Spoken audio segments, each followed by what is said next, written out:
Hello दोस्तों, आज हम बात करेंगे क्या बेसन हेल्दी है। यानी क्या चने से बना हुआ आटा जिसे बेसन बोलते हैं ये लोगों के लिए हेल्दी है, क्या इसे हमें ज़्यादा मात्रा में प्रयोग करना चाहिए और क्या हार्ट की हेल्थ के लिए या डायबिटीज़ की हेल्थ के लिए या ओवरऑल किसी भी बीमारी के लिए इसके आटे को ज़्यादा मात्रा में प्रयोग करना उपयोगी है या नहीं। आज इस पर बात करेंगे क्या इसके फ़ायदे नुकसान हैं और ओवरऑल इस पर एक ओवरव्यू करेंगे।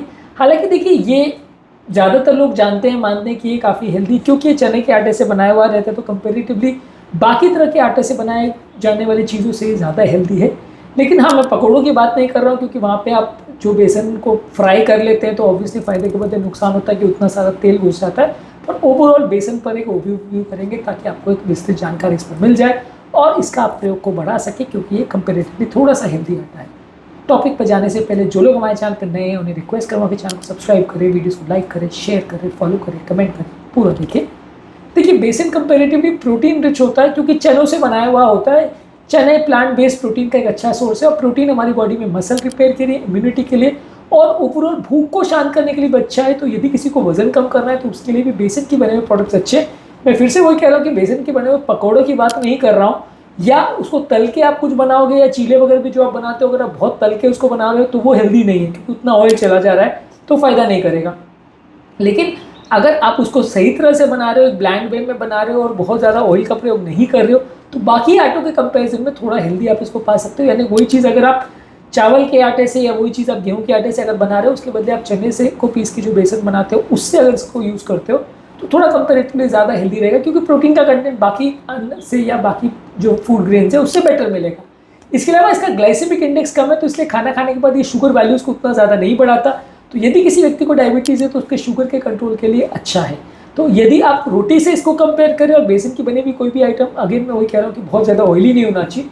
अगर आप उसको खाओगे तो कंपेरेटिवली आपका शुगर वैल्यूज़ को उतना नहीं बिगाड़ेगा, और खाने के बाद जो शुगर का स्पाइक आपको चावल की बनी हुई चीज़ें या गेहूं की बनी हुई चीज़ों में देखने को मिलता है, उससे ये कंपेरेटिवली ज़्यादा हेल्दी है।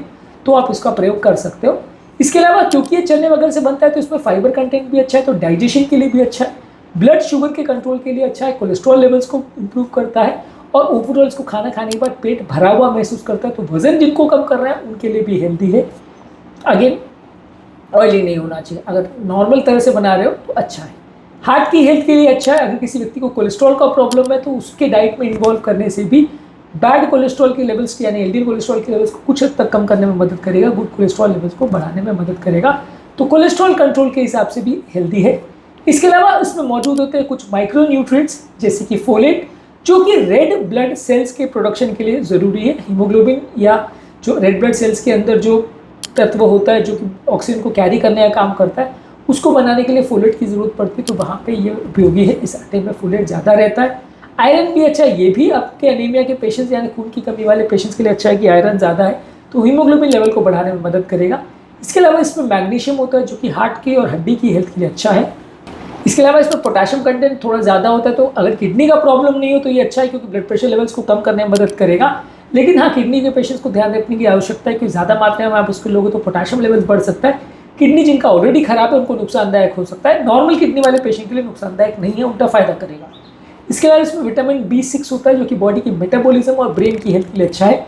लेकिन ये विटामिन के साथ थोड़ा सा ये है कि अगर आप इसको बहुत ज़्यादा सेक के या तल के कोई भी चीज़ को बनाते हैं तो काफ़ी विटामिन डिस्ट्रॉय हो जाते हैं, तो वहाँ थोड़ा नुकसान हो जाता है। पर अदरवाइज आप इसको किसी भी फॉर्म में अगर डायरेक्ट लेते हैं या बहुत कम फ्राई करके बहुत थोड़ा ब्लैंड वे में लेते हैं, या इनफैक्ट डायरेक्टली आप चनों वगैरह को खाते हैं तो ज़्यादा हेल्दी रहेगा। अगर आप बेसन से भी कोई चीज़ बनाते हैं तो डीप फ्राई करके बनाएंगे तो उतना फ़ायदा नहीं करेगा, नुकसान भी कर सकता है। इसके अलावा जिन लोगों को ग्लूटेन की इंटॉलरेंस है वहाँ पे ये व्हीट के बदले एक ऑल्टरनेटिव है। जो लोग अगर मान लीजिए ग्लूटेन नहीं खा सकते तो ये कम्प्लीटली ग्लूटेन फ्री रहता है। जिन लोग को सीलियाक डिजीज़ का प्रॉब्लम है या जो कंपेरेटिवली व्हीट फ्लोर या आटे से बने हुए जो इसमें ग्लूटेन रहता है उससे बना हुआ कोई चीज़ नहीं खाते, एलर्जी हो जाती है, वहाँ पे आप बेसन का प्रयोग कर सकते हैं आटे के बदले, और ये आपके लिए कंपेरेटिवली हेल्दी रहेगा बिना ग्लूटेन के। ये हेल्दी है। फाइबर कंटेंट होने की वजह से और पेट जल्दी भर जाने की वजह से जिन लोगों का वजन ज़्यादा है उनका वजन को मेंटेन करने के हिसाब से भी ये अच्छा है। तो बेसन के बने हुए आटे की बनी हुई चीज़ें आप ज़्यादा खा सकते हैं। तो बेसन के बने हुए आटे से बनी हुई चीज़ें आप खा सकते हैं।